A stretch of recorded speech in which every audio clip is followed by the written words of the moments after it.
stress. I'm fresh to death, I'm Paul Berry, not at all scary. When I open like Fetty Wops, then find to these circles that's going in like a carry shot. Woo! I'm going in like a Mary Pop off that Mary Crop at the top flow at the Marriott. So questioning me is like questioning you. See, we the best dressed, so come and get blessed with the crew. Not one but two, different ways to slaughter your crew. Committed tat across the chest, I guess she blessed with the truth. People want to see them checks, representation of proof. Living through my elders, trying to resonate to the youth. But ain't nothing to get my flash on. Longevity is heavily embedded in my melanin. Layman terms, I last long. My grind repetitive, I'm smoother than real silk. Lyrical cash cow who can't cry over spilled milk. We in here. You're talking to the Rolex wearing, diamond ring wearing, kiss stealing, willing dealing, limo jet flying. We Rick flaring on us, flaring on us.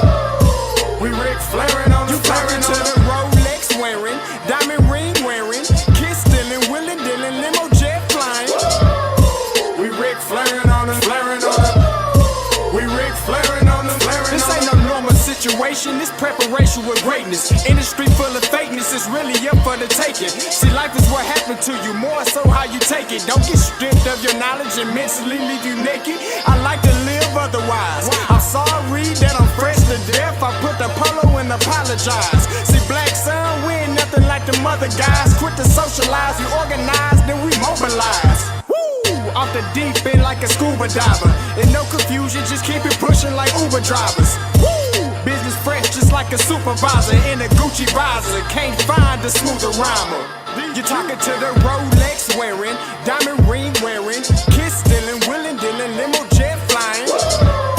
We Rick flaring on us, flaring on us.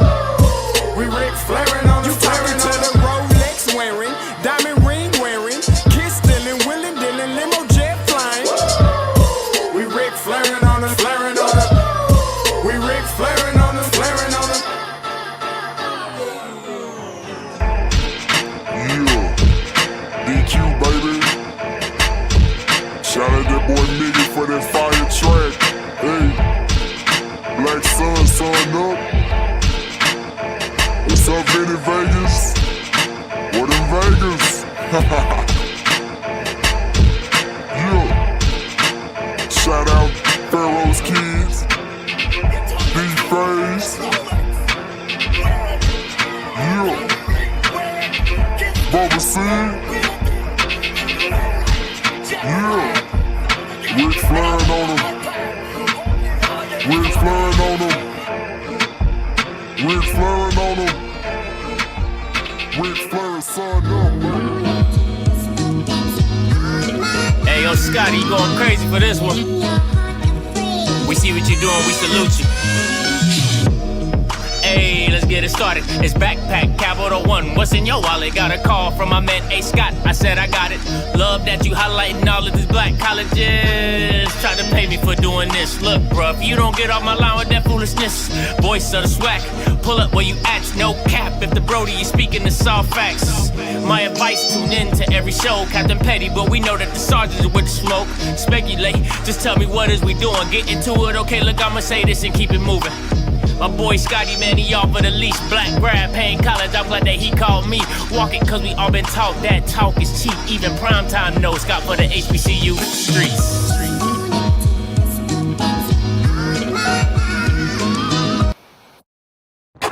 What is going on, everybody? It's your boy Scotty, man, back with another one. Listen, happy Tuesday for all you Bamas out there. Listen, and you already know it's another great day in the neighborhood. And of course, I got to give an introduction to my brother from another. You already know what it is. Joe Phillips. What's going on, man? Man, and you're not muted. Boy, listen, you're getting better. You're getting better. Because I be watching this and I'm like, bro, this bat was always muted. Can you hear me now? Okay, yeah, good. But what's going on, Zoe? How's everything going with you? Hey, man. Like I say always, man, another day above ground is good. That is true. That is true, man. Very much so. That is true. Now, let me. I got how often? Because every time, listen, Like me, I have a hard time getting haircuts. I'm not a big fan. So how do you keep that? Yeah, you know what I'm saying? Like, so how does that work? You know what I'm saying? Like, you do it every day, every other day. Like, do you go every other day? Every other day? Every other day. With a razor. So you do it? You don't go to nobody like you do that? I do it. Yeah, I don't know. Every other day. Every other day?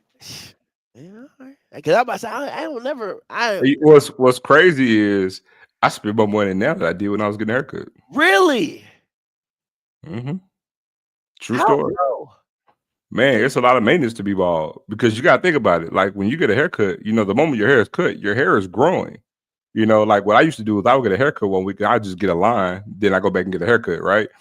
Well, think about it, man. Razors are expensive, and your hair is the moment you shave your head, your hair is growing back. So literally, if you shave, you'll have a head full of stubble. Literally, by the night, if you shave in the morning, you'll have stubble, complete stubble, that same evening. So just imagine what it looks like the very next day. Yikes!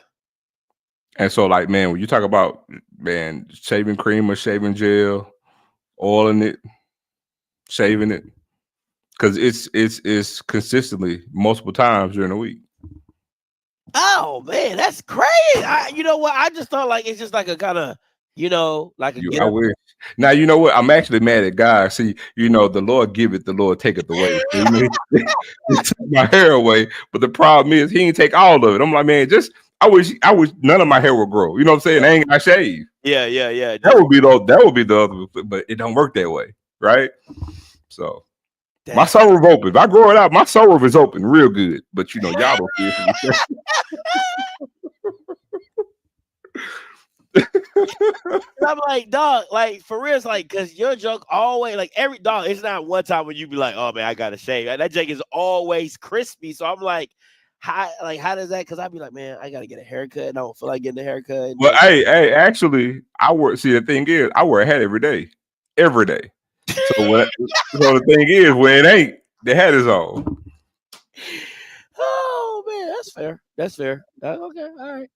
So I'm always in the hat, but yeah, I shave every other day. Because if not, I'm be right here looking like George Jeffs, and you know we ain't trying to have that. Man, listen, man. So my Key's cousin is my barber. And he be like, man, you do any enhancements? I'm like, enhancements? He's like, yeah, man, you know, he's like, let me just spray because like it's thing right here, right? Like it's thinning right here. But to me, I'm like, I'm not a fan of like that's fake to me. I don't know. Yeah. I'm not a fan of that. He'd be like, man, you know, you could even like if you know, because mine don't even wash off. You know what I'm saying? Like you can take a shower, it don't even wash off. I'm like, see, you know what? We call that catfishing.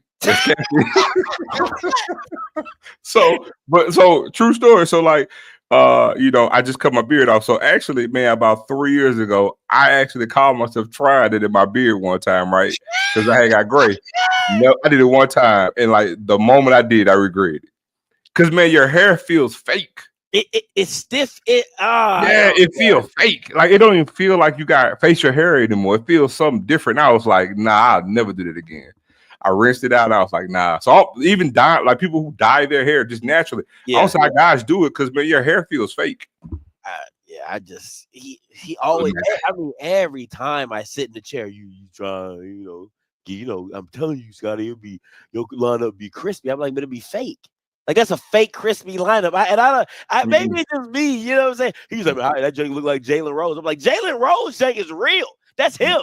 You know what I'm saying? Like, don't have me out here looking like, you know, the Tin Man is just fake. You know what I'm saying? See, that ass is something my dad told me a long time ago, years ago. My dad used to always say, clothes on is deception, naked is the truth. This is the same thing. So this is like, you know what I'm saying? You catfishing. You know what I'm saying? You out here bald, but you faking it. You know what I'm saying? Your hair ain't there. That's catfishing, dog. You know, so I just thought about that because I'm like, man, so always like crispy. That just be like, that just be shining. Be like, if it's not, I got a hat on, you ain't gonna know. And then when I got it good, you know what I'm saying? He said, if the Lord peels back your top, let it be done. I'm serious. I'm almost mad. Like, man, don't just take the top part. It's criminal. Man, just take the whole thing. I ain't got shave no more. Save my money. Save my coins. Oh man, that's funny. That is, y'all are hilarious. All right, let's get to today's show, man. We got some stuff. I want to start off, Bruh. dog. Bruh. Okay, you feeling me? Bruh. You're feeling my.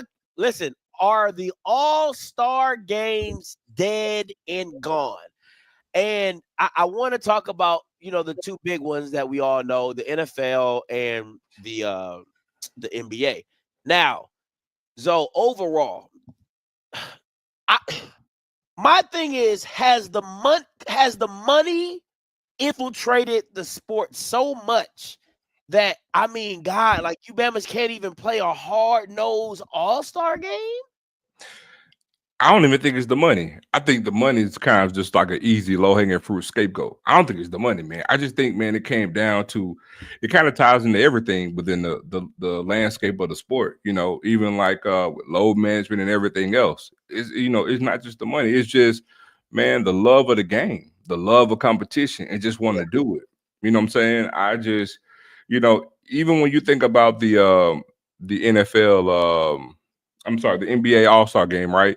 Granted, I can see the dunk contest becoming what it can become, but I think you still can have intrigue or interest if you have your best players in it, like it used to be, right? Yeah. Again, it came down to competing. Jordan wanted to compete against Spud Webb and vice versa. Like when you was like, oh man, Nick and Jordan in the slam dunk contest, you know what I'm saying? They were going to battle it out.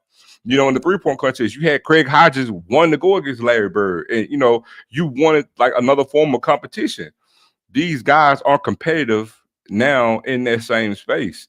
Even in football, and granted, football is a different sport because of the real risk of injury because it's a football game, right? But I even still appreciated the All-Star game when it was after the season, after the Super Bowl, in Hawaii, because again, they will compete and there'll be some camaraderie there. But again, they changed it up for all the wrong purposes. My issue is this. Is that even going to the NFL and making it a flag football game? I'm like, okay, because still gonna have injury. You're still gonna have injury, hamstring, you know what I'm saying, ankles, whatever. I will say this: I always enjoyed the skills challenge in the old Pro Bowls. Like the longest toss and accurate. That's to me, that's 40-yard race, the 40-yard race, all that. That to me was, I love that part, but.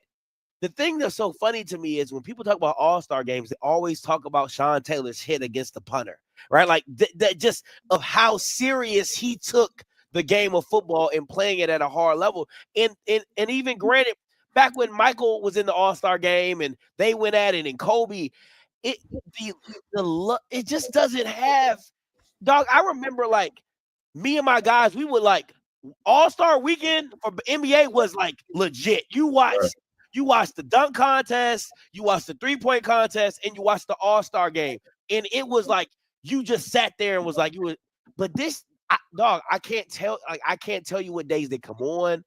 The dunk contest has become a complete joke. It was the next biggest thing to March Madness. Think about it. It was Super Bowl, NBA All-Star, then March Madness. In that order. It's sad, man. It really is sad to me that the NBA All-Star game has become what it's become. And I mean, now they're doing tournament plays and it's the players, man. It's the players. Because the players, even as we have this conversation, the players could change it. The players can change it. In all the sports, the players can change it. True, they can. I mean, just think right now, because it got to the point, I don't know if you remember the rite of passage after probably toward the end of the 90s. It was like, okay, your best player, they get drafted, come to the league, just do whatever you're going to do in your first year, and then that'll be it. And then it kind of even went away from that because now you got guys who aren't even, like, they aren't even playing. And it's like, I'm going to make a name for myself getting the dunk contest. You know what I'm saying? Yeah. And so, like, now, you don't have any stars in it. Like there's nothing. It's like the NBA is made off of stars, yet you don't have any stars to draw you in to the actual event that you're having. It's oxymoronic at best.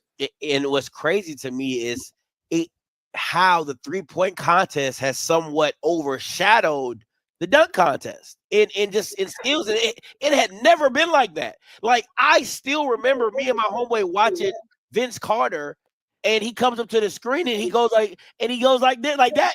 That's iconic. Like, even Zach LaVine versus Aaron Gordon, that was probably one of the best. The last good one, the last competitive one. The last good one that that we just was like, oh my God, this is what the dunk contest was all about. But it's just become a joke, and it's like, what now? It's like, why are we doing this? That's what it feels like right now. It feels like, why are we even having these all-star games when the players don't care? The people watching are like, it's not what it used to be. What's the point? I'm gonna tell you what's really, really bad. That shows how bad it's gotten. The NBA is literally going to take ideas and follow the footsteps of the WNBA. That's how bad it's gotten. That's crazy. The WNBA, you know, they got the one-on-one tournament, and it's a good. Here's the thing, though, it's a good idea, but the problem is none of the stars are going to participate. They go my thing, but the fact that the NBA is having to get ideas for their All-Star weekend from the WNBA, that tells you something right there. But again, and you're not going to have your best players get into the All-Star weekend, and they'll come up with all kind of crap as to why. And again, the product is suffering. It really, really is. It's suffering real bad.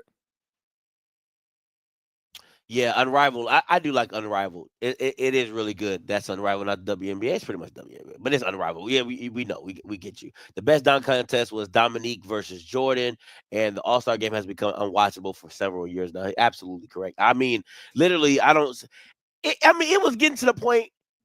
It was literally no point to watch the first 3 quarters. Like, that's how bad the game was. It was just like, why are you even 160 to 150? Like, what is? Man, let me tell you, I remember as a kid, man, literally, I can tell you how many years it was actually be outside hooping, playing ball, and actually stopping the game to go in and watch the All-Star game. Like, that's what it used to be like. You know what I'm saying? Because it was almost like, man, when the All-Star game came, the NBA dunk, weekend came, you had NBA inside stuff on Saturday morning, hyping the thing up, but then that Saturday night you had the event Saturday night, because it was almost like that was the segue getting you ready for spring, bro. I'm telling you, it was that. And then March Madness, it's lost all of its luster, bro. All of it. It absolutely has.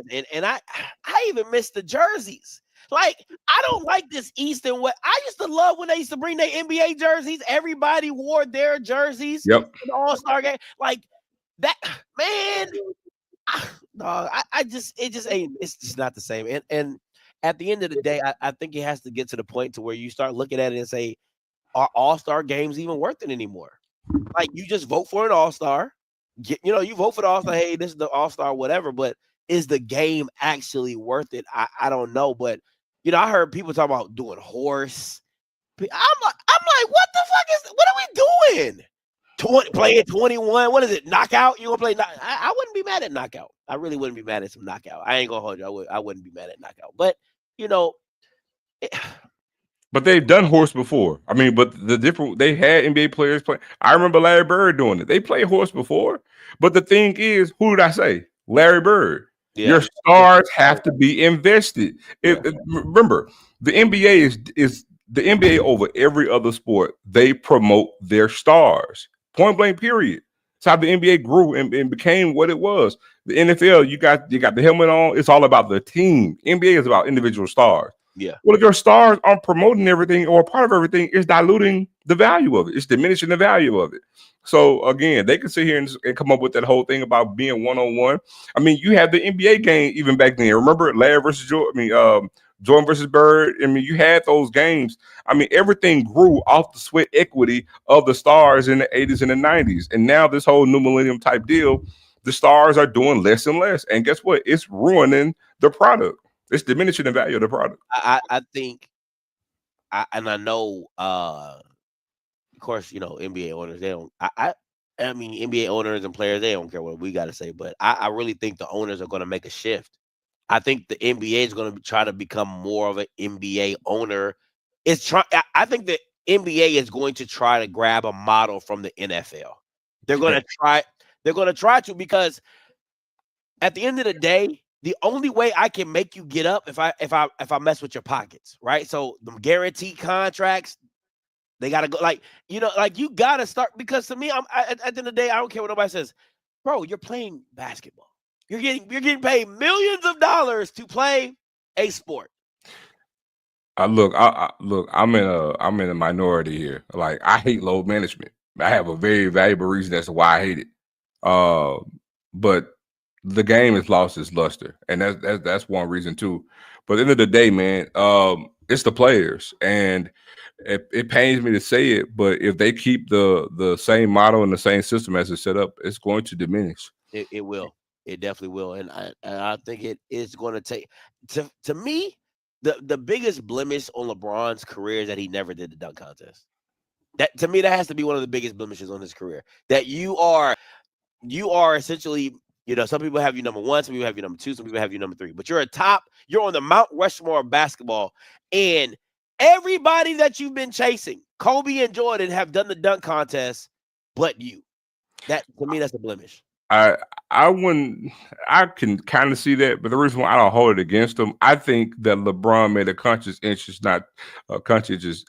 effort not to do any of it. I think that if he knew that he probably could win, he would have gotten in and done it.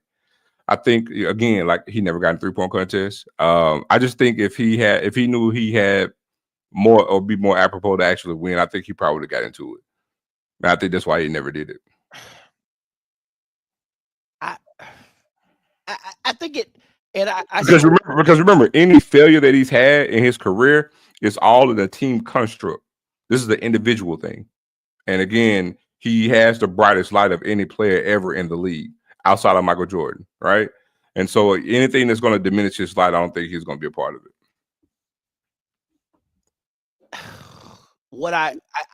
To me, is this is my issue, is that it has been a rite of passage. Like, that's why I feel like it's a blemish. It's a rite of passage. Like, to be like, Anthony Edwards should do a dunk contest. You can't. I agree. Anthony Edwards, John Morant, like, those are the guys you should start. You need to see in a dunk contest. Jalen Green, like, you need to see those type of guys. John Morant, you know what I'm saying? You need to see those type of guys. And to me, that has to be a blemish, to where the greatest of the greats, Kobe's, Vince Carter's, Dominique, Michael, you know what I'm saying? Like, Dr. J, like, all these guys, Hall of Famers, performed in the dunk contest. You just say, I didn't do it. Like, it just doesn't resonate with me very well. I really do think it should be a blemish. Like, listen, I love LeBron. I'm a LeBron fan. But if I was doing it in totality, I think that would make him number 2 to me. Like, I'm just like, because I think there are certain, listen, LeBron is probably one of the greatest male athletes, like, on and off the court, that we have ever seen. Right? But I don't, a lot of what LeBron has done, if we're being honest, I think it's hurt the league more than it's helped the league. Like, him doing the big 3 and off the free agency stuff. Like, I really think it's really hurt the league instead of elevated the league. That's just my personal opinion. And him not doing the dunk contest, I think that's a blemish as well. So. I think, in other words, I think what you're saying is, like, things he really did that benefited him mostly end up hurting the league. Yes, I agree. So I agree. That's where I'm at with that, because, you know, that's like Steph Curry not doing the three-point contest. It's doing the NBA a disservice by Steph Curry not being in the 3-point contest. Klay Thompson together, the Splash Brothers, they both should be in there, as well as your best 3-point shooters. I agree. I think, you know, even when it comes to the dunk contest, you know, Jordan lost more than once. He lost more than once in the dunk contest. So, I mean, I don't get this whole thing. But again, it says what about Jordan? Because he's what? He's known as the ultimate competitor.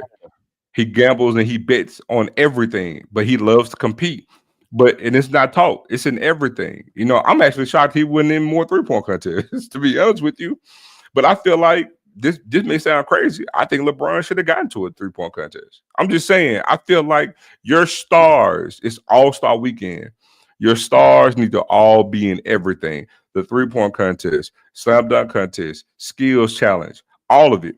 Yeah. Honestly, I also think the NBA needs to do some of the old retro stuff. Meaning, man, bring all-stars from other major sports to do some of these other events, you know what I'm saying, during NBA All-Star Weekend as well. It's like, man, do all these necessary things. You got to think outside the box too, but it's all about stars. And look, if Kevin Durant, because you can make 3-point contests competitive easily and attractive. KD, Splash Brothers, any of these sharpshooters. And then if you want to add the women sharpshooters in there too, eyes are gonna watch that. Hey, I would watch that. You put Caitlin Clark and the women sharpshooters against the men, like, I'm telling you, that'd be fire. That'd be. I mean, people they would tune in for that. And again, dunk contest. I mean, again, you got to have your stars in there. If you don't have your stars in there, man, then what are we doing? What are we doing? Well, I hope they get it together. A lot of people saying they need to they said this would never happen in David Stern's league.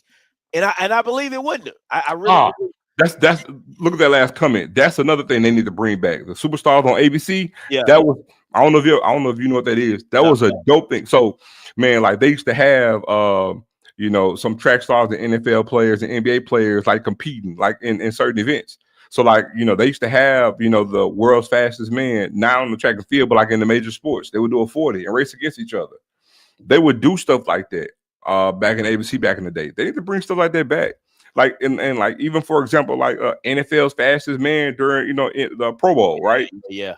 They need to bring that back, man. Get the fastest player, whoever was the fastest guy that was in the draft, racing who people think against the cheetah and like 3 other guys. Hey, to actually win the title of NFL's fastest man, and they get a check, or some type of bonus money for that. Like, make it competitive, man. People would tune in for that. Yeah, like you got to get out your own way, man. Again, it's about the shield. It's about the brand of the NBA or hockey or baseball or whatever it is. And MLB still does it right. They have a great turnout for their festivities. I love the home run derby. I love the home run derby. And so, man, NBA just got to get with it, though. It does. It needs to change. You got to change. All right, let's look into HBCU Legacy Bowl, and the HBCU Combine has touchdown. But before we dive into that, gotta make a quick announcement. All right, listen, if you are in the Georgia area and you play a little golf, a little Tiger Woods, okay, make sure you are in attendance Monday, Cinco de Mayo, May 5th, 2025 for the Tubman Museum Golf Tournament, partnered with Alabama State Men's and Women's Golf. Listen, registration for foursomes, if that's what you're into, right? $500, individual $150. It's at the Crystal Lake Golf and Country Club, Hampton, Georgia. All the surrounding states, come on out. All right, register at www.tubmangolf.org. That is www.tubmangolf.org. Make sure you're in attendance for the Tubman Museum Golf Tournament, partnered with Alabama State Men's and Women's Golf. Now, going back to this HBC Legacy Bowl, HBCU Combine, I'm gonna say this before I bring up the stuff. I was very shocked at these 40s. I cannot tell you enough. It makes me look at football so much differently, because I'm like, God damn, y'all man was just slow. You know what I'm saying? But they look like they be going so fast. But let's get to the results, shall we? All right. So shout out to Coach Huggins, who he put all this together. So quarterbacks, Miles Crawley runs a 4.78. 20-yard split, 2.78, 10-yard split, 1.57, vertical 35, broad jump. It's not bad for a quarterback. And he's a big guy, you know what I'm saying? Mm-hmm. So definitely not bad. But we'll get to some guys that stood out. Let me see. Draylon Ellis, Tennessee State, ran a 4.7. I was shocked at this. Eric Phoenix running a 4.82. I was like, yikes. I'm just like, Daniel, I knew he was going to be slow. 5 flat. All right. Running backs. Now, This hurt my soul. Listen, if you haven't watched Elijah Burris, this kid on the field is super quick and super fast. And to see him run a 4.8 40, I'm like, Don't let that alarm you. I'm gonna tell you why. wow. So the two players stood out because that's why I made that face, because I was shocked by Jada Byers, obviously, Yes. and Elijah Burris, right? Do not let that scare you. Here's the thing. The tape don't lie. And they are faster on the foot, because there's a thing you actually call football speed. Mm-hmm. You know, and Jerry Rice is a prototypical thing of this. Jerry Rice ran a 4.8 40 at the combine. Jerry Rice played way faster than a 4.8 40. And you've never seen Jerry Rice get caught from behind, because there's a thing called football speed. Elijah Burris has that on tape. You see it. You see it, as well as Jada Byers, because Jada Byers has a lot of breakaway runs in his college career. So the thing could be just, having the technique and actually being able to run. I'm actually interested, Scotty, to see both of these, because I made a note to watch both of them on their own pro day. Yeah. To see if it's a stark difference in numbers. I still don't think I'm going to see something where you're going to shave 0.3 of a second off of that. But again, the tape, what you do with these numbers to try to see if these numbers match up to what you see on film. And Jada Byers runs faster than 4.8, and you see it, and it translates. Elijah Burris definitely runs. Exactly. He is explosive, man. He's really quick and shifty. I was really, really surprised to see that 4.8 40. Now, Donovan Eaglin, he's a bigger back, so I kind of understood, you know what I'm saying, more bruiser type. But Irv, man, listen. And what's funny is I don't see 4.5 on tape. It doesn't feel like it, right? Even though he's had big runs and he's had it's funny. I would expect a 4.58 from Elijah Burris or Jada Byers than Irv Mulligan, and that's a great time. That's a great. I think Irv is faster than that. If you actually watch the film of what they actually showed, his technique, his jump off wasn't that great. He didn't get a great first step. I'm not saying that he's this blazer where he's going to run, a 4.4 flat, but I think Irv could possibly be a 4.5 flat. You know what I mean? Yeah. Or I really, really could see that. And you see that film. And again, that also speaks to what I was saying about Elijah Burris and Jada Byers. I think they're faster. But again, they are definitely faster on film, because Elijah Burris got damn good film if you watch it. Yeah. Vertical 35.5, broad 10.1, not bad at all. So bench, I'm surprised he only did 9 reps. He runs harder than that. No diddy. So I would expect a little bit more.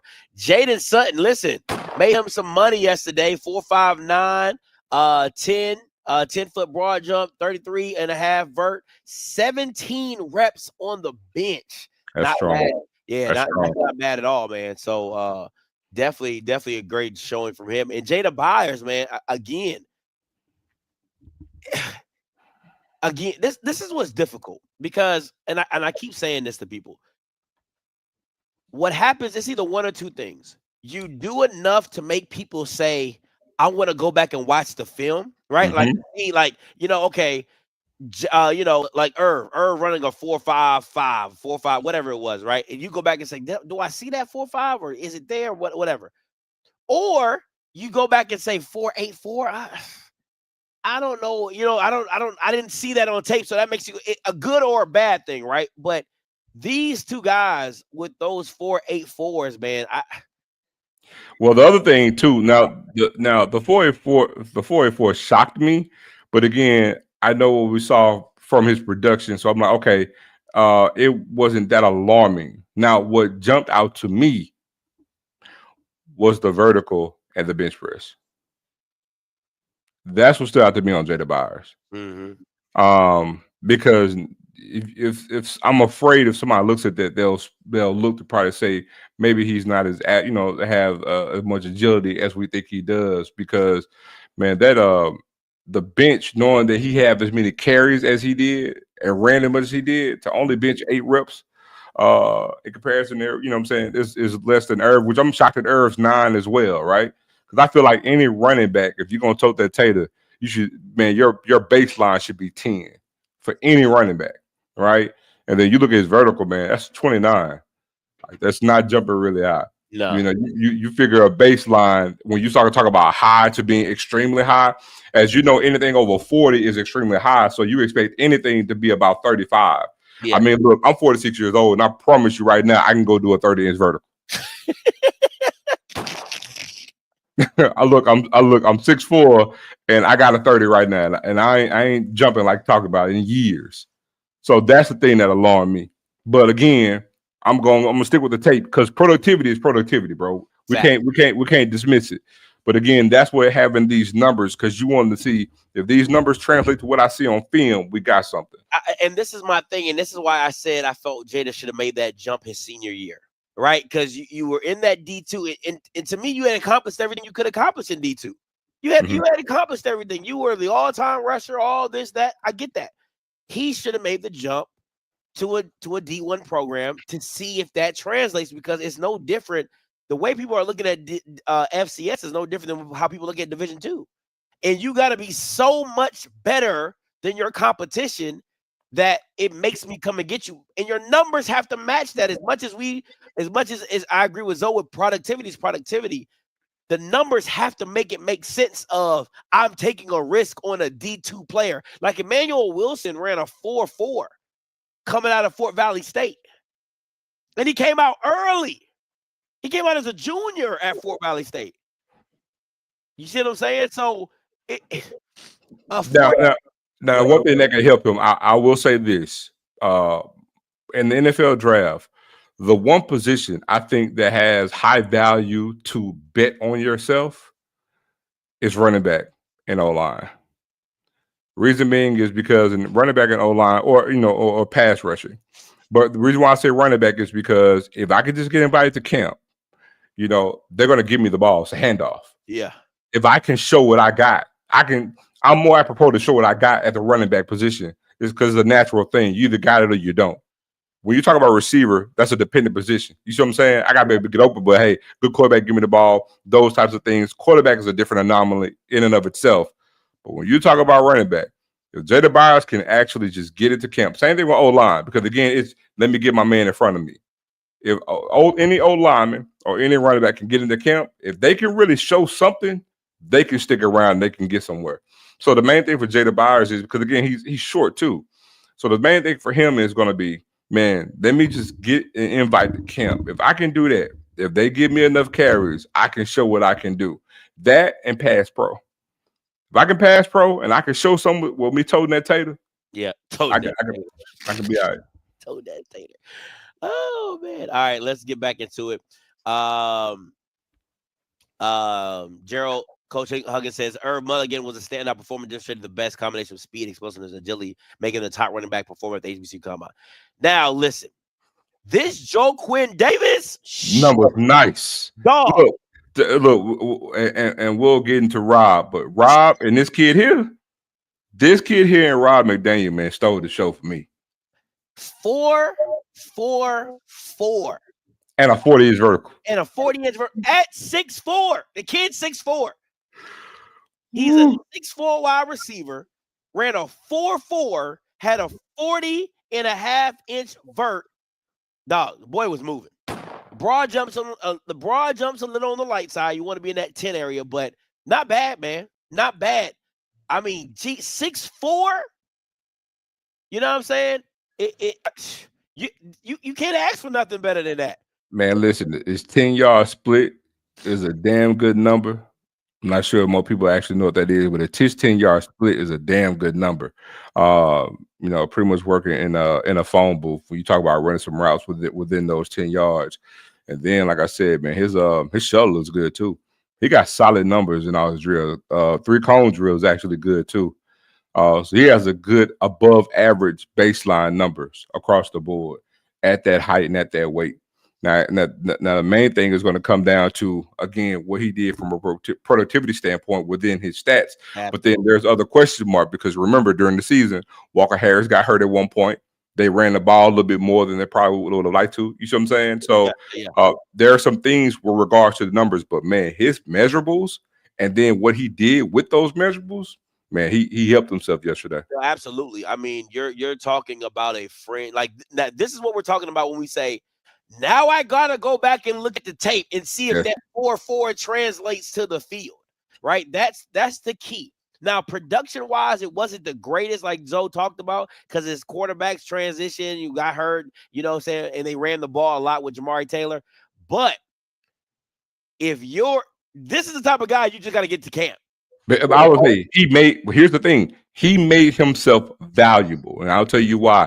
Because he's a great I can get some damn good stock at a low reduced rate.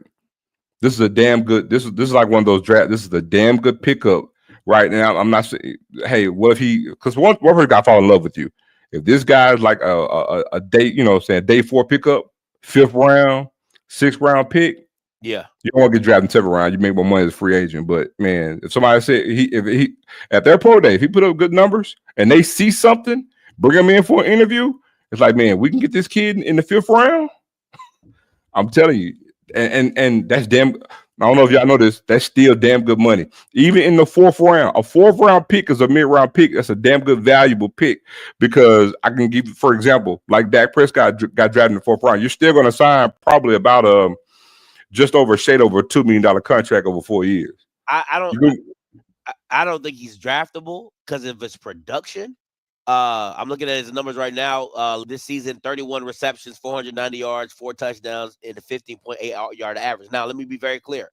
If he had those numbers at Clemson, he's a 4th to 5th round pick. Easy. I'm keeping it a buck with y'all. I'm just telling y'all what it is. If he does that, but here's the thing: if he repeats this at his pro day, and if he interviews well, he can actually get drafted in the 5th round. It can happen. It's not far fetched. All it takes is one team to fall in love with you, especially if like somebody needs something. Depending on who else gets drafted ahead of him, crazy. The thing, if this would be my thing, at 6'4", I would have to go back and look at the tape and see if he plays does he play with his height? And that's the issue with 6'4" guys, right? Like 6'3", 6'4", 6'5" guys. Can he play with it? Can he play to his height? That's the kicker. If you got a 6'4" guy who catches the ball like this every single time, you're kind of like, you're not a big speedster. So look, okay, let me go a flashback right quick. Let's go back to Xavier Smith last season at FAMU. Okay, you know how many catches he had? He had a lot. He had like what 50? I thought it was like 59 catches. Yeah, he had a lot. Let me see. Not his junior season, his last season. Xavier Smith. See. Let me see.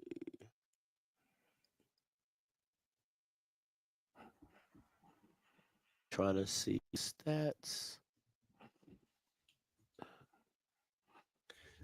Because if I remember correctly, I don't think he had 1,000 yards at his senior season. His senior, yes, he did. 87 receptions. Yeah, okay. 87 receptions, 1,000 yards, and 11 touchdowns. Okay. Yeah. Okay. So, and that's the thing. Even like every year with Xavier, he had over 600 yards. Okay. And see, the thing about Xavier to this conversation, right? If Xavier Smith had these measurables, he actually gets drafted a whole lot higher. He's a 3rd round pick. Easy. Yeah. He's a 3rd or 4th round pick. You know what I'm saying? So that's just that's not even close. But now, okay. Let me say this with Jamari. Hold on. Jamari put on his Twitter that he ran a 4.38. Yeah. On his Twitter, he had a 4.38. And this says 4.55. Now, I believe the 4.38. I think Jamari's move. I think Jamari's a 4.4 guy. I really do. I'll say that. 4.55 for Jamari. I'm looking at this a little sideways, but to each his own. 10.2, not a bad. 29.5. You want that to be about 30. But yeah, that's a 4.38. Most be in the way. He got a slower 10-yard split than Joaquin. Yeah, he do. I'm telling you, man, that dude numbers is crazy. Yeah, for a 6'4" dude moving like that is crazy. Jacoby Hewitt 4.77. Jesus Christ. Jaquez Jones 4.68. 32-inch vert. 9.10 in the broad. Shamar Savage, again, a big receiver, 4'6", 8'11" in the broad. Oh God, that's not good. That's not. Yeah, not good at all. 8 reps, 31 in the vert. I'm shocked at that because that's a pretty big kid. It's a pretty big kid. I'm actually shocked at that. I figured again, baseline should be 10. Because that kid, he's about what, 6'4" himself, right? You said what? Shamar's like 6'2", 6'2", Okay. 6'4". Okay. Yeah. So to do a 8'11" broad jump, like, wow. My question is like, did you we practice?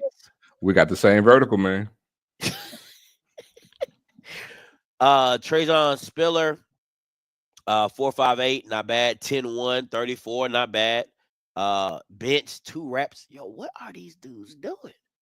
And I want to say something too about that, because I think once you get on the defensive side, there were tons of guys at different events that did not participate. Tons of guys on defense. And I know a player or two may have a slight injury or something that they don't probably want to re-aggravate, so that's not why I'm doing it. But there were a few guys, man, they only did like 3 things. I'm like, man, I'm not getting that. You know, especially coming from this level. You want to pretty much put anything you can out there in front of these scouts, and every team was represented. So that was pretty shocking to me. So we'll see. Tight ends, Tavarius Griffin, 4'8", 30-inch vert, 9, 6 reps at tight end. Jeremiah Pruitt, 4'7", 33-inch, 10'5", 10 reps, not too bad. Not bad. Not bad at all. Kashawn Toney, 5 flat, 8'7", 28. Yikes. Jeremiah Pruitt dominated the tight end group with a blend of speed, explosiveness, strength, and agility. Offensive line, you know, it is what it is. Let me see what these reps are, though. 12 reps, 21 reps, 19 reps, 24 reps. Woo! Boy, was pushing. Mm-hmm. Jason Ivey, North Carolina A&T demonstrated the best combination. D-line, Darren Cook, 5'7", 18 reps. Let me see. Quantrez Mansfield, he has some good numbers. 25 reps, 32.5 vert. How big is this dude to be jumping 32? Let me see. Look at his 10-yard split, man. 1.7. Let me see. So that's really what matters for D lineman anyway. 6'2". Let me see. Yeah, it was a good 40-yard dash. And his 10-yard split is amazing. This Bama is 6'2", 295, and jumped a 32-inch vert. You know what I'm saying? Now, how you a wide receiver with a 29? So, like, crazy. you know what I'm saying? You see what I'm saying? Like, this dude got good numbers, man. His 10-yard split is amazing. That's crazy. 25 reps. Shrew Thompson, 5 flat, 33-inch vert, and that's a big dude. 25 reps, 1.7 is his 10-yard split. Elijah didn't do much. 29, 30 reps on the bench. That boy's strong. Isaac Anderson, Fred Stokes, Prairie View, best balance of speed, explosiveness, agility, 4.76, 35.5.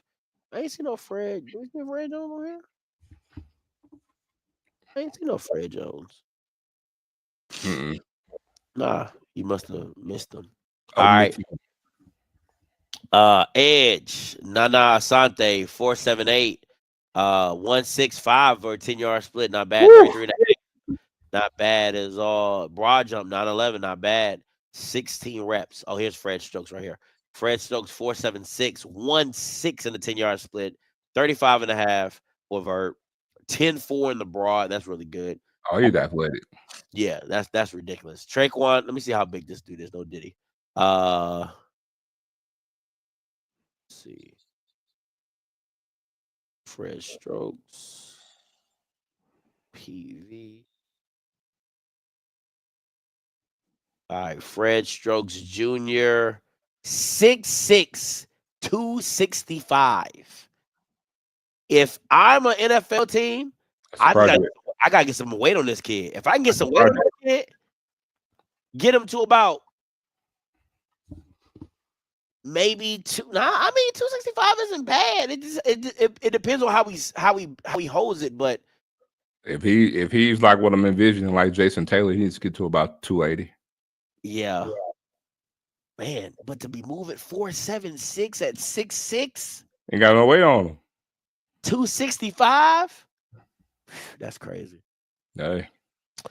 Traquan Thomas, 4.91, 30.5, 9.4, 14 reps. Tennessee State did not participate. Quatrez Mansfield, standout performance. Linebackers, DeMarcus Cunningham. Like you said, this was disappointing right here. If anybody don't know who Kevon Pope was, he actually started at Ohio State. He started at Ohio State, went to Tennessee State, and then from Tennessee State went to Virginia State. And I'm not gonna lie to you, these numbers are appalling. Just looking at them, that's just me. Sadiq Salawu, Bowie State, 20 reps. That's not bad for the bench. 20 reps for bench, 31.5. All right, cornerbacks. Now, again, I do believe Kendall's a 4.4 guy. That's just me. But 4.53 is not bad. 10.5 in the broad. 38-inch vert. Nice. Mind you, I think he's 5'11", either 5'11" or 6 foot. He might be 6 foot. Not bad. 1.54 for the 10-yard split.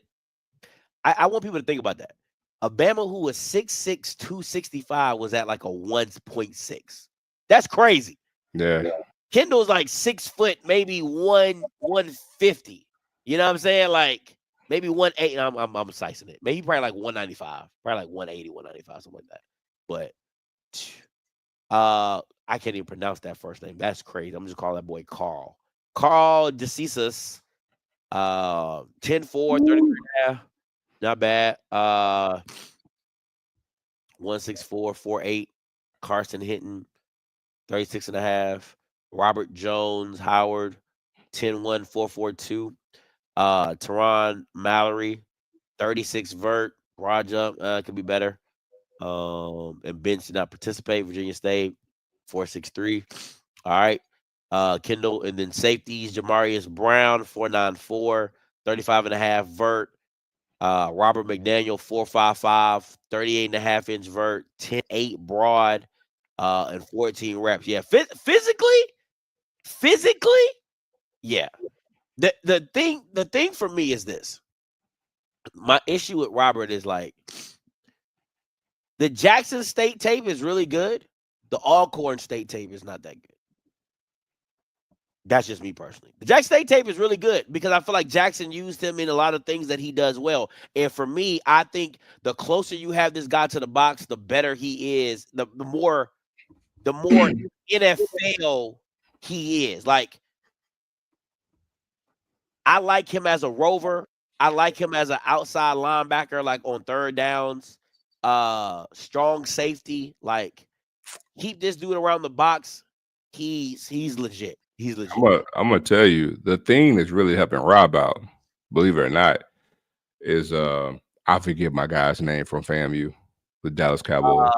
Marquise Bell. Marquise Bell is helping Rob out.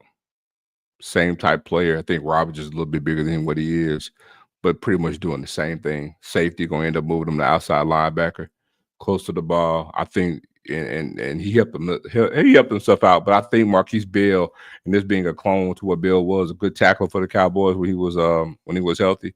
I think him being there and having some success is going to be beneficial to Rob. I think for the thing for Rob is this: is if I'm a GM, okay, let me just.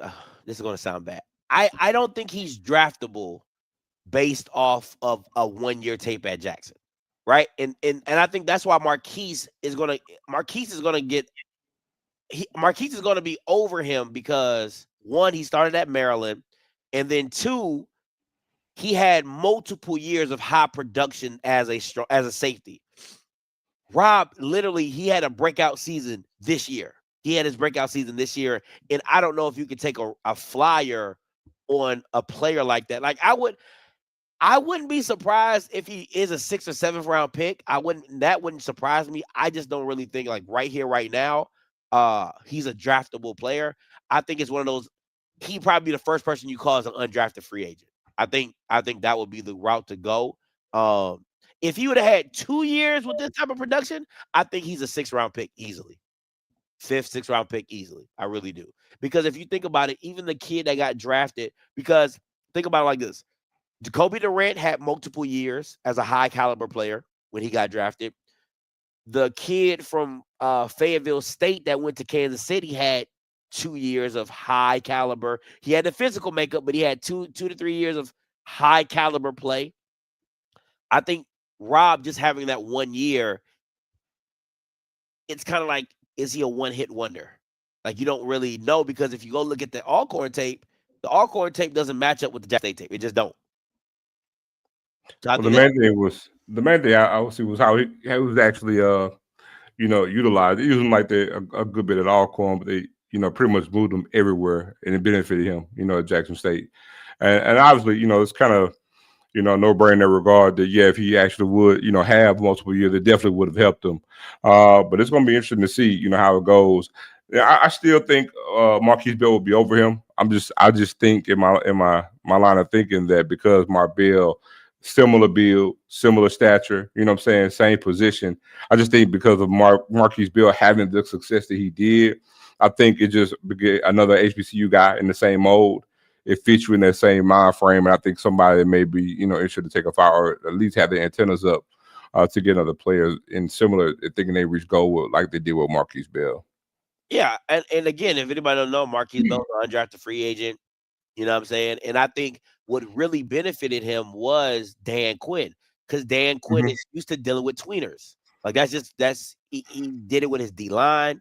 He's done it with DBs, right? So he's all about tweeners. He's all about versatility, and he doesn't really always believe in the bigger the physical attributes is the better the player. He's like, hey, if you can hit, run, and tackle, like, I can use you for something. And Cowboys were down a lot of linebackers as well, so we'll see.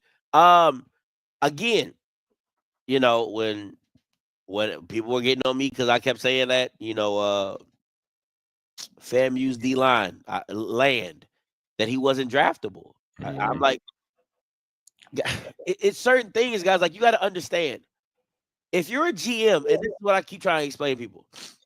If you're a GM, it's easier for me to explain a kid like a James Houston who played at Florida, was productive, and then comes to Jackson and straight dominates, and I draft him in the 4th, 5th round, because I have a scrupulous amount of tape to tell me that even if he doesn't work at the end, we could use him as a linebacker or in some form or fashion, right? Jacoby Durant playing against Clemson, starring the way, having those big games against big time teams, and him running with some of the best receivers in the game, right? Like, that makes a difference. Him being the defensive player of the year, all those type of things. So again, I don't want nobody to think like it's hate. It's just at the simple fact of the matter is, like, I don't know, outside of the physical attributes, I don't know if he has enough production to be like, hey, we're going to draft you in the 5th or 6th round to be like, you're our guy. That's the part about Rob. I think physically, if you line him up with anybody, he's a typical safety. You know what I'm saying? That you could, again, if you switch the helmets and put him and give him a USC helmet, he's a 3rd round pick. He's a 3rd, 4th round pick. It just is what it is, man. I hate to say it, but it just is what it is. Well, the main thing, and that's one thing that we'll actually see. It's going to come down to, like, again, Jack State's next pro day. If he matches these numbers or better, and then again, interview as well, and just come down to what team is looking for what, and if somebody falls in love with him over the season and during the season, and again, and this postseason up during the draft. And if anybody falls in love with him and they feel like it's a player they got to have, even at a good value, and we'll see. Yeah. So these are just a quick overview of all the standout players, but Man, I listen. I haven't been to the Legacy Bowl in a minute. I went to the very inaugural one. I went to the inaugural one with Xavier Smith and all those guys. Man, it was a great time. I met Chinnis Berry out there. Met Trey Oliver out there, and I'll say this: the issue that the issue that I see when it comes to people wanting HBCU players to get drafted, the only thing I'll tell you this: it has to be you got to look at the tape. Right? Because remember, you're not asking them to be on the team. You're asking them, you want people to be drafted, right? Like that, it's a difference. If you're asking guys to be drafted, you got to look at the production, and then do the numbers match the production. It all has to play hand in hand, and I think a lot of times people want to overlook one or the other. Where you have a physical like a Joquan Davis, right? He's a physically gifted specimen. 6'4", whatever. But then when you look at the production, or if you go look at the tape, and you're just like, I don't see a 6'4" receiver. You know what I'm saying? I see I'm not saying he is or isn't. I haven't watched his tape. You know what I'm saying? You might see a 5'10" guy in a 6'4" body. You know what I'm saying? That's a possibility, right? So it's one of those type of things where you got to match it. The things have to match up. It can't just be, oh my God, he tested off the charts, but then you go watch the tape and you're like, I don't see it. I don't see NFL on it. Yeah, I mean, that's a known thing. I mean, you have it where a lot of guys, physically it's like it's Tarzan, but on the field it's Jane. Yeah. You test well, but you don't play well. And again, and that's why, but in the reverse of that, right? Do you have something like Jada Byers, right?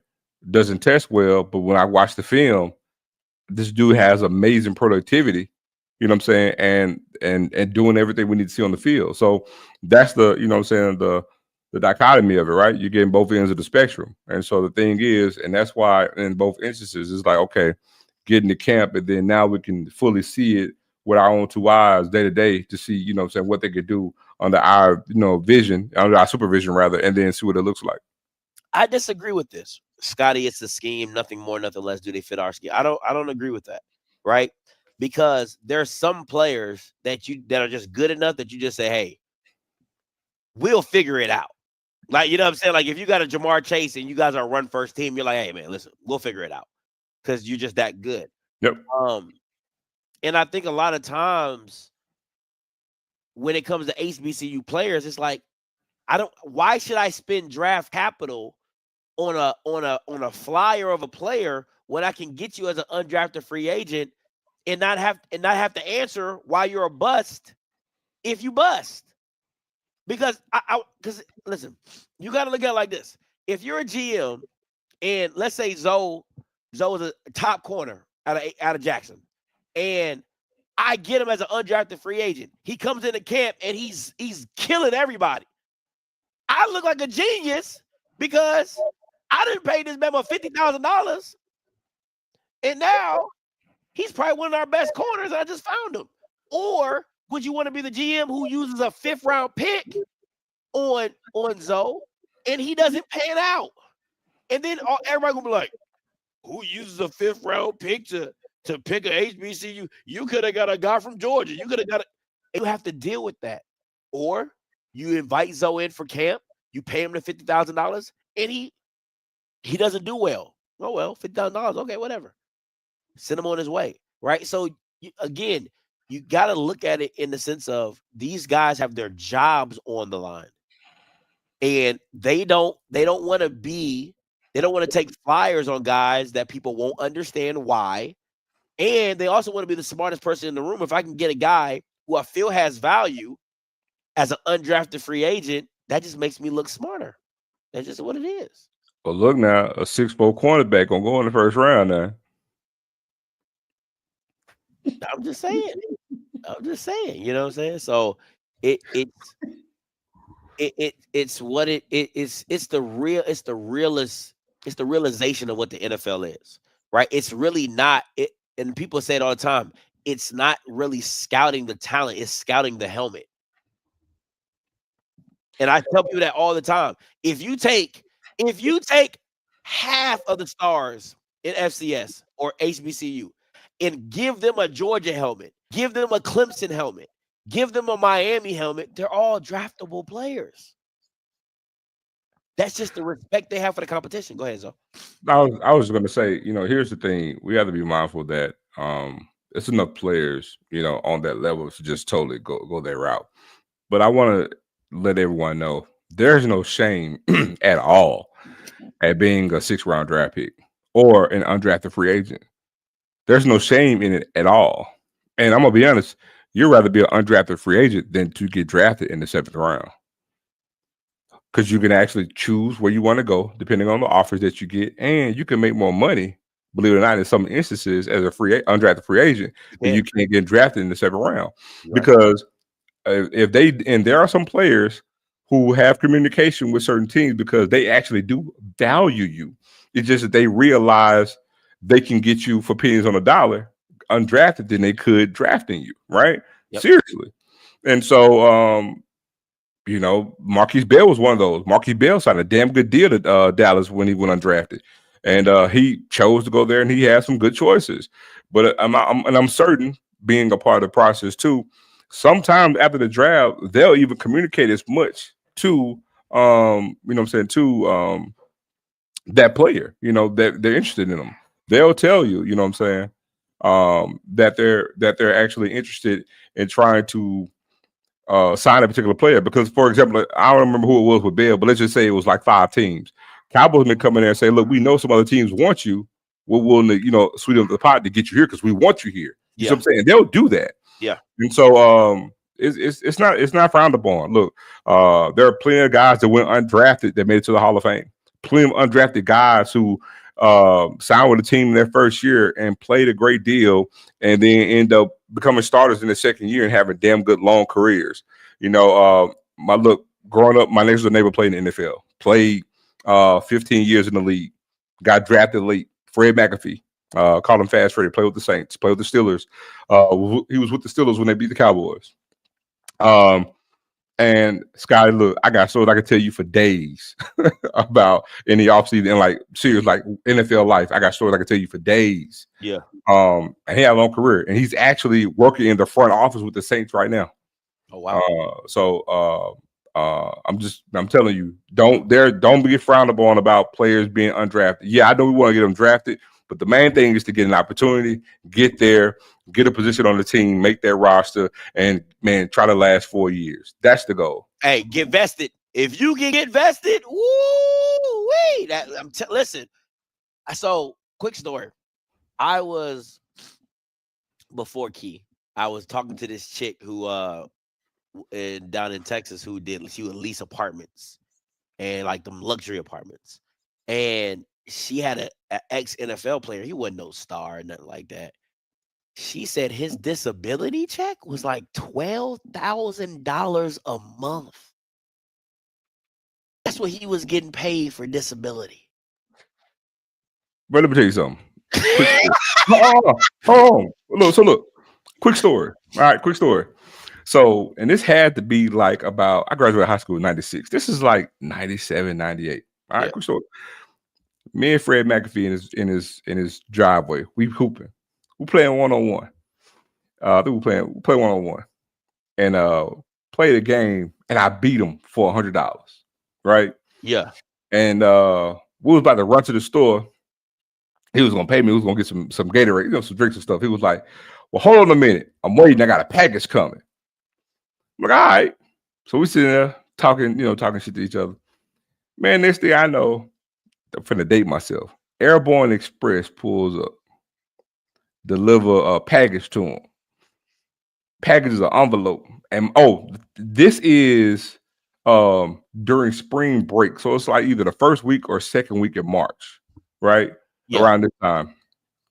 I'm out of school, but I remember spring break because of other kids and stuff that were around, and they were around because it was spring break. All right. And so I'm going to tell you the story because the NFL season starts at the end of February, first part of March. Okay. So you're waiting on the package, get a little envelope. Man, get a check for $75,000 just on the whim. It was his roster bonus. And mind you, Fred McAfee. So just so you know, he was an All-Pro special teams player. Ballyhoo loved in New Orleans, right? Made all Madden as a special teamer. It was him that he was followed by Steve Gleason. I don't know if you remember Steve Gleason. Wide receiver. No, he played on special teams too. He followed Fred's thing. He was like Matthew Slater before Matthew Slater, right? Okay. Yeah. Made a career solely on special teams.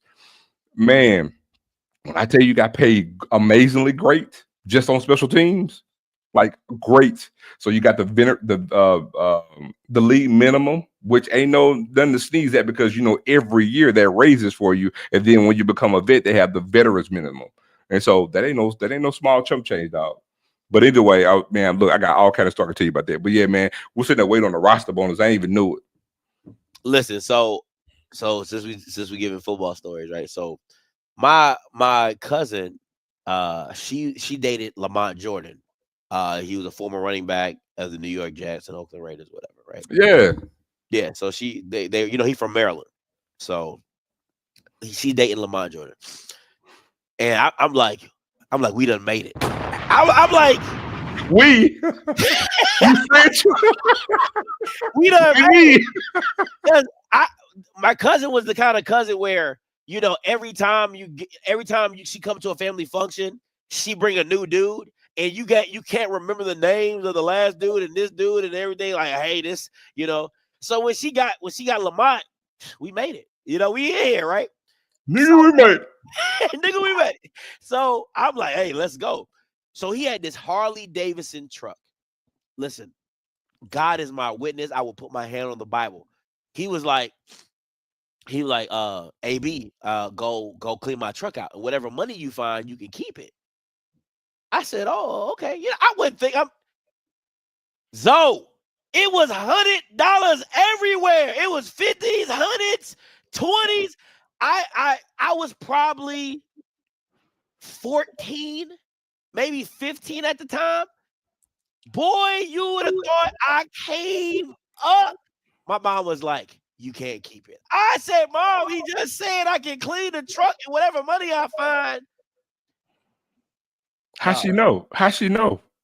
Oh, because I was bringing it back. I was bringing it back inside the house. I was like, hey, Lamont, this is what I found. Can I? He was like, yeah, you can keep it. My mom was like, hell no. Dog, it was like 10. Dog, I had at least about $1,000, easily $1,000. You learned a very valuable lesson late that day. We're gonna talk about the business arrangement outside when you detail the work that I've done. Man, it was crazy. He had Jacob Jeweler watches.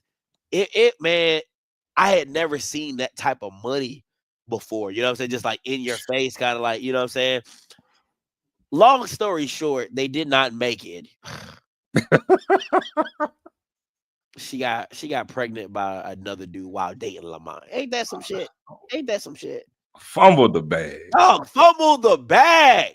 Woo. And I ain't gonna put my cousin out there like that, so I ain't gonna say her name. But you good. At the end of the day, yeah. Damn, cousin. Dog, fucked it up, man. We at the house kicking it. You know what I'm saying? You could have had some more car washes, dog. Dog. Fumble the bag, Brody. I was like, nigga, we made it. But it is what it is, man. So listen, if you are in the Georgia area or the surrounding states, make sure you come on out to the Tubman Museum Golf Tournament partnership with Alabama State men's and women's golf team. Listen, registration for foursomes, that's what you're into. $500, individual $150. All right. Cinco de Mayo, Crystal Lake Golf and Country Club, Hampton, Georgia. Listen, register at www.tubmangolf.org. That is www.tubmangolf.org.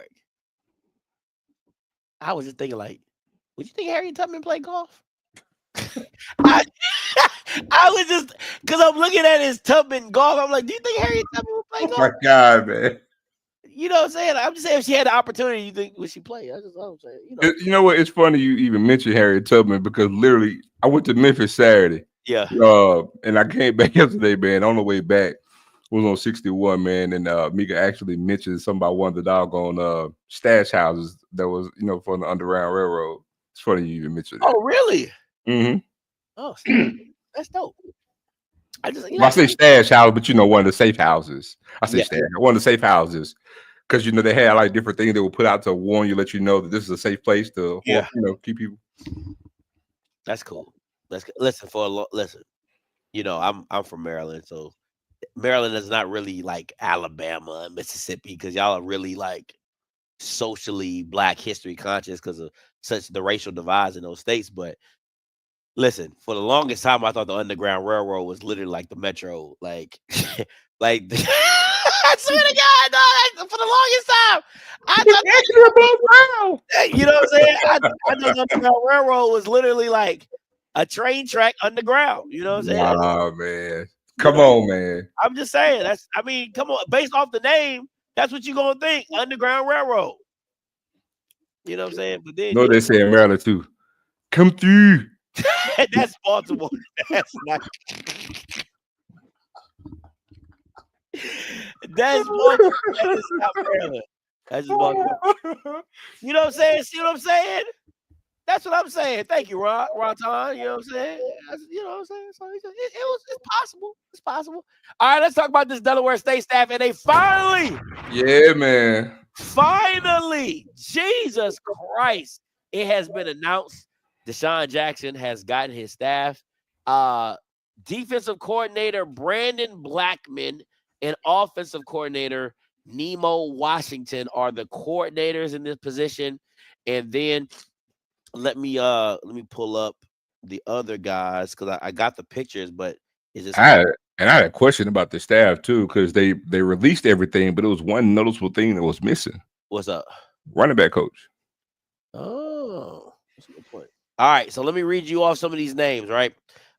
Sean Weston, he is the defensive back coach. That's the top left. All right. Eugene Chung, which I think is the best hire on this staff, honestly. He is the offensive line and run game coordinator. Mm-hmm. Coach Tom Sims is the defensive line coach at the top and top middle. Below him is Emerson Martin. He is the offensive line coach. Going to the top right, Donovan Warren. Let me see. Donovan Warren is the defensive assistant coach. And then Jonas Jackson, who was a PV, he was coaching at PV for a while. He is the defensive line coach. And then the person I'm missing on here is Sammy Parker, former NFL guy. He is the wide receivers coach. But yes, these are your guys for their staff. And like you said, there is no running backs coach. Did you get Sean Weston? Sean Weston, I think I did. Okay. Yeah, he's a defensive back coach. Yeah. Yeah. So, Zoe, before we go into your grade, just talk to me about the staff overall. How do you feel about it? I feel really good about the staff for different reasons. Being this is D-Jack, and being that he's the first time head coach, I think he went with a hybrid familiarity, as well as I see a plan within his staff. I really do. And I like it. I actually do like it. It's a lot of NFL potential build with this class, and I'll get to why I say that, because a good segment of these coaches, they have ties to one place. And you may say, well, how in the world would DeSean Jackson even know to go after some of these guys? Because remember, he's a straight LA guy, played in Philly and Washington. Yeah. Do you know what that tie-in is? It's Kansas City. The tie-in is Kansas City. If you look at the best coach on the staff, you say Eugene Chung. Yeah. He was an assistant O-line coach with the Eagles and the Chiefs. Played for the Chiefs and the Eagles, right? Then you look at not Brandon Blackman. You look at Tom Sims. You look at Brandon Blackman, and Emerson Martin. They all got ties to the NFL through the Bill Walsh intern, as well as Nemo Washington. Nemo Washington has HBCU experience. Like I said, he played at Bowie State, coached at Bowie State, and actually his whole tie-in to the NFL was being with the Bill Walsh internship with the Browns. And he was solely on the offensive side of the ball. Now, he was an OC before, you know what I'm saying, at a D2 school. He was actually assistant head coach, OC, and quarterback coach, right? Oh, wow. Yeah, at a D2. So the thing is, though D-Jack, you know, is a first-time coach, this staff speaks of a lot of experience. The only inexperienced coach is Donovan Warren, but guess what? He was a Long Beach Poly. So what did that tell you? He's tied in, obviously, you know what I'm saying, with D-Jack personally. There's a lot of California ties within this staff. It speaks to familiarity. Guys that I'm really, really cool with, and we've talked about doing something together in the coaching landscape. But all in all, I like it. I like the pickup of Sims. Sims on the D-line, he got a long resume. You know, been coached for like almost 20-some years, man. Got some good stops at Illinois, Kansas, Minnesota, Western Kentucky, Pittsburgh, but he also coached at UAPB and Savannah State. You know, you look at Jonas Johnson, D-line coach. He had some good defenses at Albany State, right to the top 5 in the country. It's a reputable staff. I like it. I like it. I think the pieces are better than the whole. Does that make sense? I agree with that. I can agree with that. I think the pieces are better than the whole. Listen, that Chung hire, I think that yes. Yes.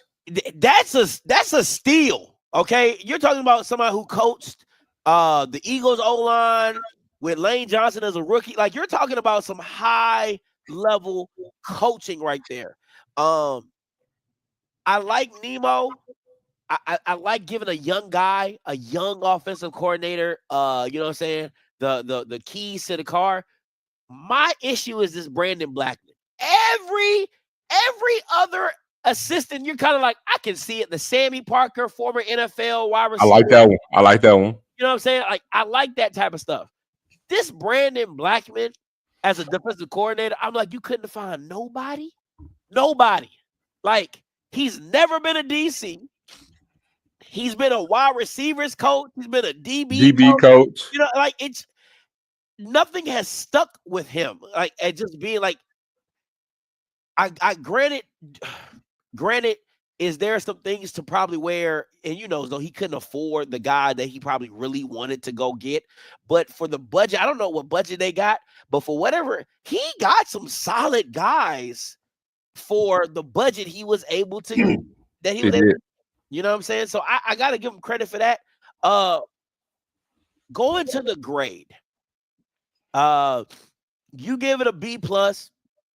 I gave it a C, and I could give it a C+ because I really like the Eugene hire. When I tell you I really like the Eugene hire, I really do. And I think the thing we were looking for with Vic, having a lot of NFL guys, not really superstar guys, but just a lot of NFL guys, I think you saw that with DeSean. DeSean has a staff full of NFL guys. You know what I'm saying? Like, but I think I don't know if they found an OC yet. I do think, because somebody asked, you know, whose staff is better. Right here, right now, I think Vic's coordinators are better, but I think D-Jack has a better pieces.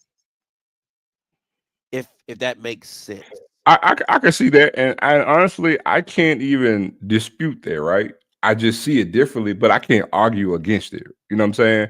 Because again, they're both brand new staff, so it remains to be seen. I can't dispute that, but the thing is, now to your point, the only head scratcher, I'm not gonna give it an F with Brandon Blackman. It's more like an incomplete.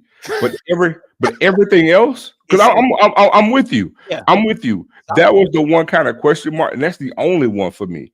Everything else, man, I like it. I'm gonna tell you. So Nemo Washington, because it's gonna come down to what they want to do. But man, I like the fact that he was in Cleveland. It's gonna come down to what they want to do. But again, to me, what it says, Andy Reid had a play in this. I'm telling you. Right? You really feel that way, man? Because listen, there's so many guys. You have to look. That's why when you really look into it, there's a commonality there. The majority of these guys were NFL interns in the Bill Walsh diversity internship. And so you look at Nemo Washington, he's been in Cleveland for 2 years, solely on the offensive side of the ball. So what it comes down to me, it's not just interviewing. What it tells to me is T-Jack actually getting with them talking ball and schematics and what they want to do on offense and being aligned, right? Yeah. But now I say that on offense, but then you turn around and you got Brandon Blackman. So you know what I'm saying? But again, still come down to it could be the same thing though. We don't know that yet. Eugene Chung, and here's the thing. He's the O-line / run game coordinator. So essentially they got 2 NFL guys because Emerson Martin, man, Bill Walsh intern, another NFL guy. Also coached in the USFL and had a damn good O-line in the USFL with the Pittsburgh Maulers. That one season, they had a damn good line. And he got HBCU experience because he coached at St. Augustine. So then you look at Travis Clark, which I'll get into him into a second with him being plugged in with T-Jack. But Sammy Parker, man, high level recruit coming out of high school. And I remember when he came out of Oregon, you know what I'm saying? Excuse me. And guess where he played at? Kansas City Chiefs. Played with Kansas City and played there for 4 years. You know, had a lackluster career, but I think he got like 7 years in the NFL. And then NFL internship. I mean, it's something there because it's not a boatload of guys that's actually in there. Mm-hmm. And that's another NFL guy. You know, then you get to Tom Sims. Played in the NFL for 7 years. And guess what he played for? Kansas City Chiefs. You see what I'm saying? There's tie-in there. And he played with the Eagles too. Dude's been coaching D lineman, man, since 1997. So when we talk about resumes, again, this dude coached at West Kentucky, Eastern Michigan, Minnesota, Illinois, Kansas, Youngstown State, Pittsburgh, Savannah State, and UAPB, all D linemen. And he was at Pittsburgh when your boy was there. Aaron Donald. When Aaron Donald was there. I mean, then you look at Jonas Johnson. He coached at Delaware State before. And coached at Albany State. And when he was at Albany State had a top 3 defense in total defense and in passing yards allowed. You know what I'm saying? That's another D-line coach. I think one of them going to end up being a linebacker coach. I think they got it wrong because they're showing two D-line coaches. Yeah, I saw that, yeah. But nonetheless, and then you got Sean Weston, who I remember him when he played. You know what I'm saying? And here's the thing. He was the defensive coordinator at Wilson with T-Jack and Travis Clark last year. Oh, wow. And his son just so happened to be one of the kids that they signed, who was a dog for Long Beach Pilot and Sarah. So, again, it seemed like there's a plan here. Yeah. You know what I'm saying? And obviously for the long game. And again, we didn't see a running back coach. I don't know if that's an omission or if they're yet to hire somebody. But it's going to come down to what they're trying to do, Scotty. But like I said, outside of, and then you got like a Donovan Warren, which defensive assistant, pretty much may help DB. We don't know, but a former NFL player nonetheless. And again, from Long Beach and played the Long Beach Poly. There's California tie-in here, but there's NFL pedigree. And again, Kansas City Chiefs are a common thread within this staff. I like it when we talk about just for the long game of what it needs to look like. We talk about experience, when they get to the next level. You got coaches that can preach it all day long, followed by your head coach who had an outstanding career with Philadelphia Eagles and with the Washington Commanders. So I like it. Like I said, the only blemish is Brandon Blackman, but he could still prove to be a damn good hire as well. Yeah, I think and your deep dive and breaking it down, though, it makes it to me even worse for Brandon Blackman. Like I'm just like out of all the guys that you like, Tom, you know, everybody having these extensive resume at the position that they're asked to coach. Mm-hmm. The guy that you decided to go with defensive coordinator has never called plays. And I think if you just give me somebody who had been successful as a DC, I think this easily could have been a B+ or A-, easily. Yeah. You see what I'm saying? I mean, you have Nemo, who gave Wheeling their first 1,000-yard rusher. So, you know, if he wants to be balanced, he can be balanced. I've seen a couple games of his films. And look, and for the people at Bowie, like he actually coached Amir Hall at Bowie State, who was a damn good player at Bowie. So you know, I like to move with Nemo. So at the end of the day, I think that's a steal to get a young guy like that. Probably gonna come in and do his thing. But that DC position is really going. I'm gonna have to be like, I don't know. But again, it had to be something that D-Jack felt that he could be the guy. You know what I'm saying? But look, please, for all things holy, Nemo Washington, please do not have a bad offense because this dude here gonna have a Finding Nemo meme waiting on your ass if this offense sucks. Finding Nemo the end zone. That's what it's gonna be. I'm telling you. You know what I'm saying? Shoot, like he must have got Dory. You know, he done forgot how to call plays. So the next one up to bat is your boy Buckley. I'm curious to see. Have you heard anything about T-Buck and his staff? No, man, it's tight-lipped, and I've been asking around. I ain't got nothing, not a thing. But I do feel like, and look, I told Scotty, look, it's no secret. I'm intrigued by Valley.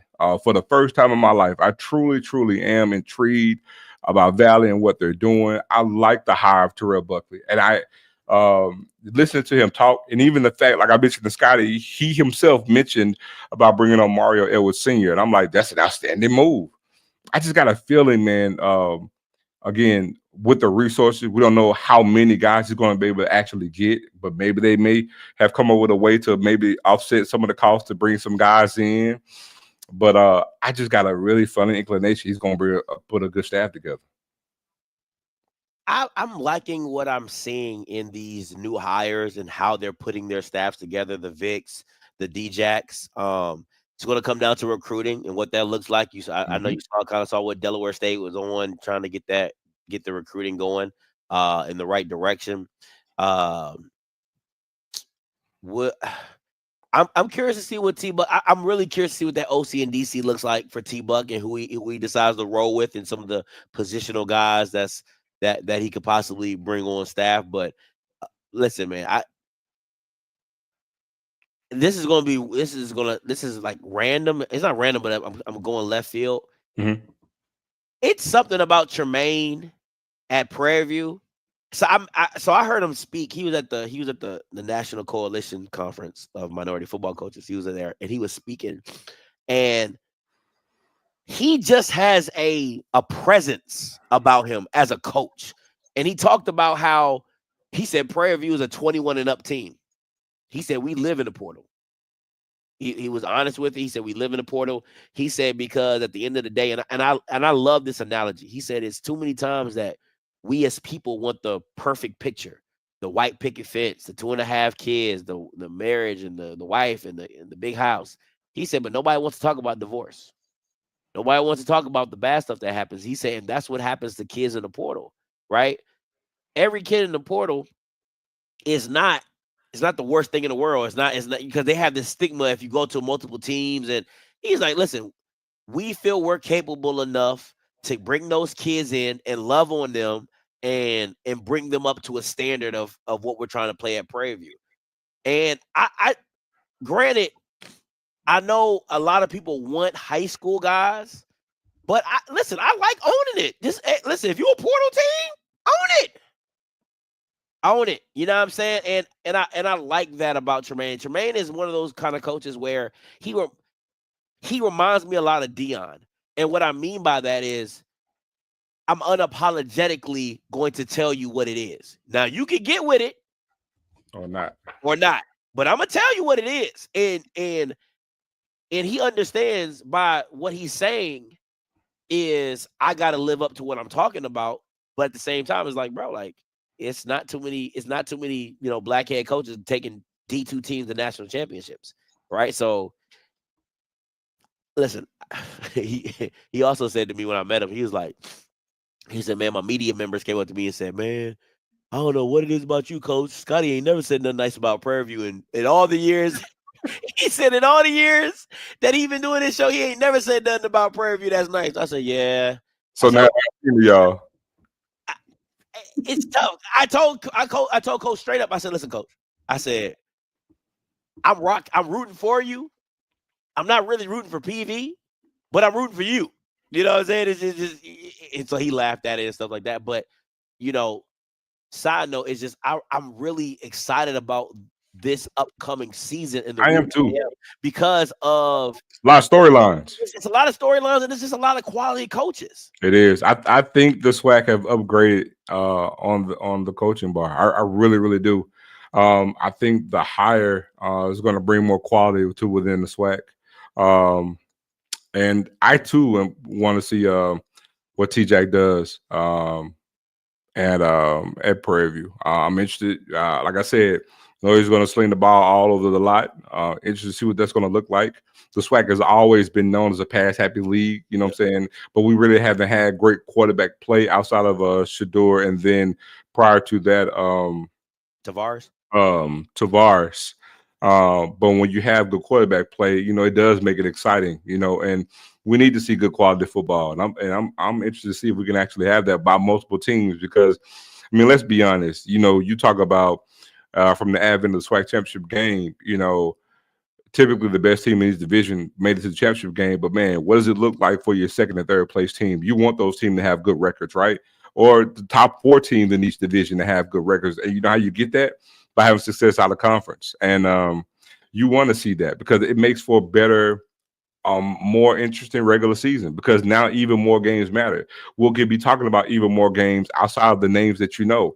Wouldn't it be a damn good thing to sit there and be like, man, that Pine Bluff and Alabama A&M game is going to be a damn good game this weekend. Yeah. Or man, Valley playing, excuse me, man, Valley versus Southern is going to be a damn good game this weekend. It'll be a damn good thing to have that. Or hey man, Bethune and Pine Bluff, that's the game to watch this weekend, among others, right? So that's the thing we hope to see. And again, I'm glad to see T-Jack in the conference. Looking forward to see with him, Buckley, and Sam Shea. I think Sam Shea's doing a damn good job at Alabama A&M too. So. Yeah, I'm super excited to see what goes on. Somebody said who's currently, Joe won't answer this, but I'll tell you, it's Little Bill. little Bill from Bethune-Cookman. It's very simple. Very simple. I think it's a tie. I think it's a tie. Between who? Between Woody, Coach Woody, and Doc. At UAPB. The reason I go with Hampton over him is because he hired Tony Hall. Great hire. Okay, what do you have to show for it? You did have a top receiver. Listen, at the end of the day, it's still UAPB. Hey, I seen UAPB win a championship. And listen, and they were so good that you guys had to steal their film. Hey, I've seen UAPB win a championship. I'm just saying they were good enough for y'all to steal their film. Nobody want to talk about that though. Man, look, how many wins they got? How many wins they got? They had 1 win last year? I think they had 2. Okay, how many Bethune-Cookman had last year? 1. Okay, then they won the same to me. I'm just saying. If you got the supposedly best quarterback or receiver in the conference, you only must have 1 more win than the worst team in the conference. Then come on, really though? That's how we gonna play it. When their offensive line was horrendous. But who's the reason why? Hold on, I'm not saying that they weren't, but the coach has been there for 2 years. This is his 3rd year. So did Bethune-Cookman have a good O-line? So I'll tell you who had a better roster, Bethune-Cookman or Pine Bluff? Bethune-Cookman. Okay. I would say Bethune-Cookman because defensively, their D line was better than their. I think the only thing that UAPB had better was quarterback and receiver. Everything else, Bethune. I disagree. Okay, where did UAPB beat them at? I think UAPB. I'm gonna split the difference with you. I think UAPB had a better quarterback situation, had a better wide receiver situation. Okay, better tight ends, and I would go O-line was piss poor, but I think UAPB, excuse me, from an individual, I think Bethune-Cookman had a better D line, but I think UAPB had 1 good D lineman that showed some things, that showed some promise. They have some good players. I think just total roster, they're about to push. I just think offensively, Bethune-Cookman were just so horrible on offense They had a few more pieces better on defense, but then special teams, I'll give the nod to Bethune-Cookman because they did have a damn good return. So there you have it by way of the special teams. But I was gonna say it's about a push. I don't see push because I think Bethune had the better running back, the freshman, better running back. So if you have a better running back, clearly you got a better O-line.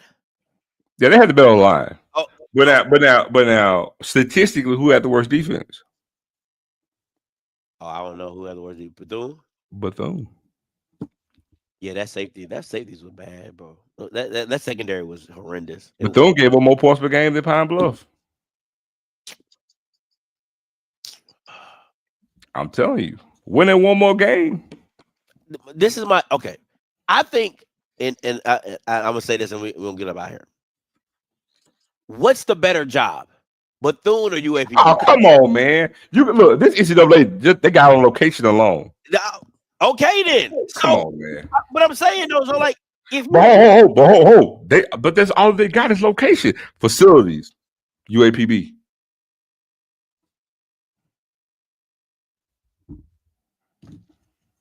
I'm curious to see what Bethune just has the location. That's it. We'll see. We'll see. Well, they're building a new field. I think they got a new field house, or no? They built a practice field. They just built the practice field. They're building a practice field. Listen, Bethune is probably the coach is coaching their AD's coaching basketball, so he ain't looking for a new football coach. But sooner or later, he's gonna be looking for a new football coach. Because what I was told was this is Little Bill's last year. I think this is his last year on his contract. So I'm curious to see what it looks like, and where they go from here, in what direction. So okay, so I tell you what. So if Pine Bluff gets rid of their coach after this season, and let's say Bethune-Cookman does too, who do you think makes the better hire? Damn, it was sad. As I don't think either one. I really don't think. I don't trust either one. If I'm being honest, I don't trust Robinson, nor do I trust the AD who coaches basketball. You know what I'm saying? Like, because to me, if you really cared about your program, you don't let Ed Reed go. I'm sorry. People can say how they feel. People can say whatever they want. We talk behind closed doors. We say, Ed, come on, Ed. Like, come on, man, get your shit together, bro. You can't be doing that. And we make it work. But I don't trust either one of those athletic directors, especially with those cookies, because that man was coaching basketball. Well, I tell you what, I think I would want to say Pine Bluff, but I'm gonna tell you, but I say Bethune-Cookman. I'm gonna tell you why. I think Bethune-Cookman is going to have an opportunity to do something where something will just fall in his lap. I think Bethune-Cookman will actually have it in play to go and get Teddy Bridgewater. That would be a damn good hire. That would be a damn good hire. I'm serious. I think because it's already damn near kind of aligned up right now. If you think about it, that would be crazy. That would absolutely be crazy. I would be scared of Bethune-Cookman at that point. I could really see it happening. Then my question would be, and the last point, quarterback. Can he find the quarterback that he needs? I don't think he'll have a problem at all. I don't think he have a problem at all. I mean, again, look, he's in Florida, he's a part of that classic, ingrained in that culture, coming up just from Miami. I mean, he's coming from probably the most well-known public powerhouse in the state of Florida. He can get a damn good number of those kids to come with him. It instantly changes Bethune-Cookman. And they've already started on some of these things with the practice facility, the new practice field.